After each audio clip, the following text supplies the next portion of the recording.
Good afternoon, everyone. Sharice Jervis-Hill here, President and founder of Events to Remember and PR to Remember. I am excited to bring to you Miss Wendy Talio. She is the founder of Living Artists Society. Wendy, welcome to Coffee with Cher. How are you this afternoon? Good, Cher, thanks. How are you?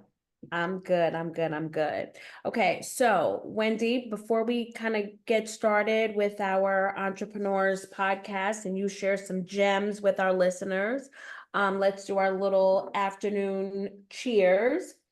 So, cheering to you virtually. I have coffee in my mug. Anything exciting in yours, or are you just hydrating? I'm just hydrating. Good job. I need to hydrate. I'll hydrate after I drink this cup of coffee. I run on coffee. All right. So, Wendy, let's get started. So, tell everybody about Living Artist Society and how you got started. Sure.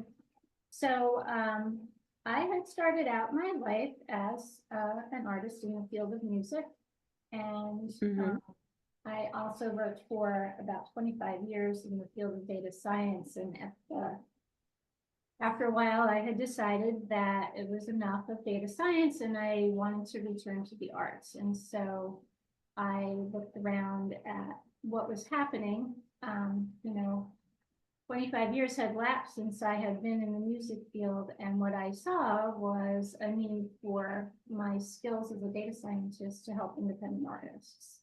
Mm-hmm. And so I decided to quit my job, Mm-hmm. and I started to just talk to musician friends in my network what they need, and I put together a pilot. Mm-hmm. Um, And that took about, so that was since 2017, and it took about 18 months to put that pilot together.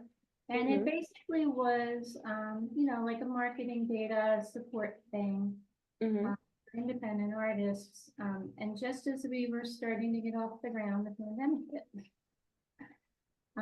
And so, like many people, took a step back. And during that time, a couple of major pivots happened. Mm-hmm. And we well, first of all, we weren't in gigs. I spent some more time looking at things that were going on in my town, Mm-hmm. and I started to learn really about urban planning and community development, and that there was this trend going on about how the arts integrate in that field. And so Mm-hmm. it started to open up. Um, I started to think more broadly about what artists really need. Mm-hmm. And a lot of that turned out to be space. So Mm-hmm. I took this pivot now in 2022, it really started, and now it's just beginning to gel. So what I do, Mm-hmm. um, was a very zigzaggy path since 2017, but my whole life. It's never an easy path, right? It's always, some spins and some turns, and that's what makes the journey exciting. So it's never a straight path. So, Exactly. And people's needs zigzag too, so I go with them. Um, so really the screaming need for a lot of artists in a lot of different disciplines is space. mm-hmm. Space and support. That I still provide that like business administrative guidance sort of support, Mm-hmm. um, but I'm really focused on space at this time. So Living Artist Society now is really, it's a creative placemaking organization. Mm-hmm. So when working with artists that are working in the community and Mm-hmm. help find what they need: space, resources, marketing services, maybe some business planning, strategic assistance. Mm-hmm. And so that's where I've landed now, and I've been here for a whole year, which is a long time to be in one place for me. Yeah, that's exciting. And having all of that experience really, 25 years data, I mean, that alone is like incredible, and your love for the arts. So it's nice that you were able to kind of like mesh all of that together to really come up with a solution to help other artists. So I think that's fantastic. So what you do is pretty different. So I like to kind of ask the question of kind of what sets you apart, but I feel like what you do is just really, really different. But anything you'd like to share in that space, kind of what sets Living Artist Society apart from others? Yeah, so I really think what sets it apart is that this is it's very much a collaborative relationship with my clients, uh, Mm-hmm. which is why I decided to call it Living Artist Society. When I had first started out, I actually called it Living Artist Analytics because that's what I was doing. But then I realized, no, I'm collaborating with the people that I work with. And so I renamed it Society, and it really works like a cooperative. Mm-hmm. Just to give you an example, I'm working on a project in Sleepy Hollow, Mm-hmm. um, coordinating with the village to acquire and renovate a building, Mm-hmm. turn it into an art center. The Living Artist Society is, it's purchasing the building, it's, going through all the grants and the setup and the rest of it, but it's the artists in the community who are gonna wind up running it and using it. And so, we all work together, and I think that's a little bit of an unusual arrangement. I love the society. I love that story too. I'm glad you shared that. And it really is, what you're creating is an artist, a living artist society. So that's that's I'm helping them make a living. yeah, Make them well. yeah, awesome. So what's new for you? I know what's new for you, and I'm really excited to have you share with our listeners kind of what you've been working on these past few months, which is so exciting, and I cannot wait. We're about a month away. So I'll let you kind of take it from here. Tell us about, what's new, what you've been working on, what's been keeping Yeah. you up all night. So yes, definitely keeping me up all night. So what's new for me? And sometimes I want to call Sharice at 2 a.m. So what's new for me is it's an event to commemorate the 75th anniversary of the Peekskill riots. And in doing that, we chose to do a musical tribute to Paul Robeson. Because for people who don't know what the riots were, Paul Robeson was an amazing singer and entertainer, and he came to the city of Peekskill to do a concert in 1949. And because he had some fairly controversial leftist views on the world, Mhm, he was met with extreme violence that mhm. was kind of, one of the most significant riots in the chain of events for the civil rights movement. So this happens to be in my backyard, and so I took it on to put together this commemorative event, and I have never in my life put on even a party, let alone a whole gala. We're doing a gala performance on the site of the riot, and then we're doing a repeat performance at the Peekskill Paramount. And every minute of this is new territory for me. But it's very exciting, and it's probably the most gratifying and worthwhile thing I think I've ever worked on. Yeah, so for someone who never put on a party and she puts on this big gala and then this big concert, community concert, but it's gonna be fantastic. So this is the 75th year, and then the benefit gala is happening on Thursday, September 12th. Am I saying that correctly? Right? And then the concert is going to be at the Paramount on Sunday, September 15th. Mhm. Yeah, Yes. so we will definitely make sure that we add the details in the show notes with the link to get tickets. So Wendy, this just this historical event happened in your backyard. Like, what really motivated you to take something so grand on? I mean, and you're being modest. I mean, it's like you really are just, building out the website and securing sponsors and the performers that are going to be there. I want you to talk a little bit about that, but just, the performers that are going to be there and your connection to um to Robeson's nephew. I mean, just like all the work that you've put on to create this is pretty incredible.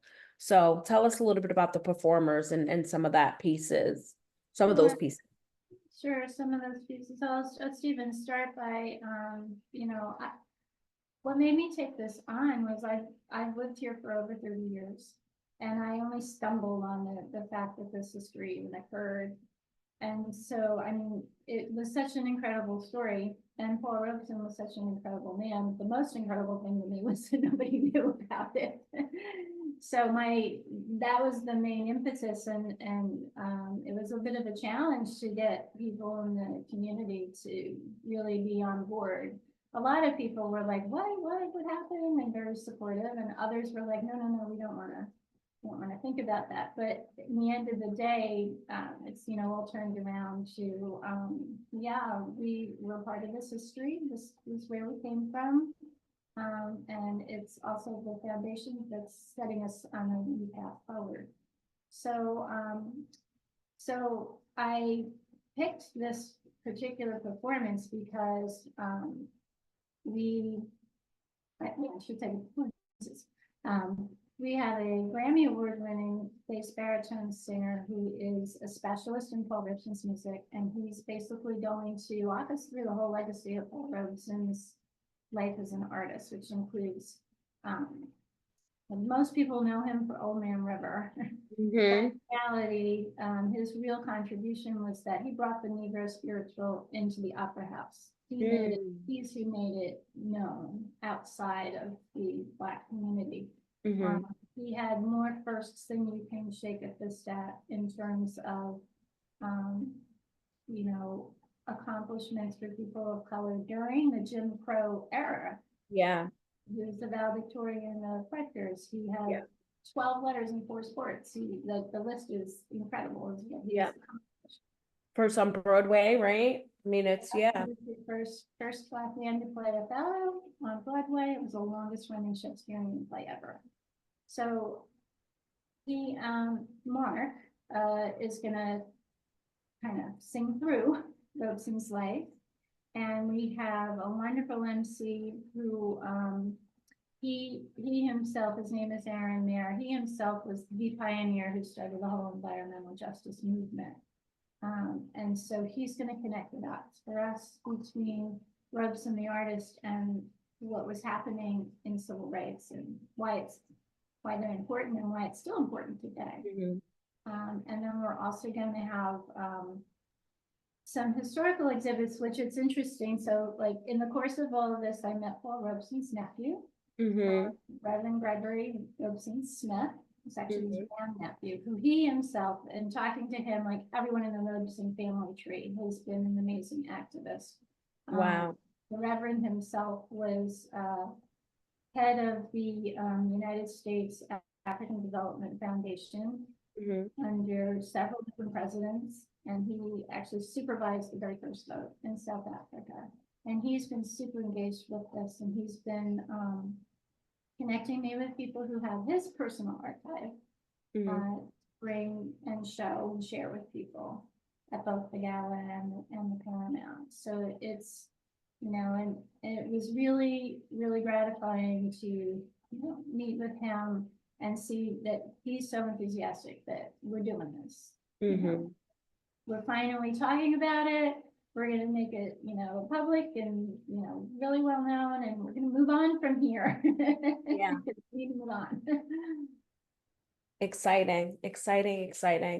And Mark, I follow him on social, Mark Doss, and he just posted, it was actually shared on the Robeson and Peekskill social site, a snippet of him singing, and it's just like that short little snippet gives you chills. So I am really excited for this performance, so I can't wait. So Wendy, what advice would you give to a new entrepreneur, it could be someone starting out, or someone who's been in business for a long time that's kind of hitting a rough patch? I mean, all of these firsts for you, all of these new things that you kind of have ventured into, any bit of advice that you'd like to share? Yes, it's something I try to advise myself with when I'm like, can't sleep at 3 o'clock in the morning. And you just want to tear your hair out and you don't know what to do next. And you think like, why did I do, why should I, keep going?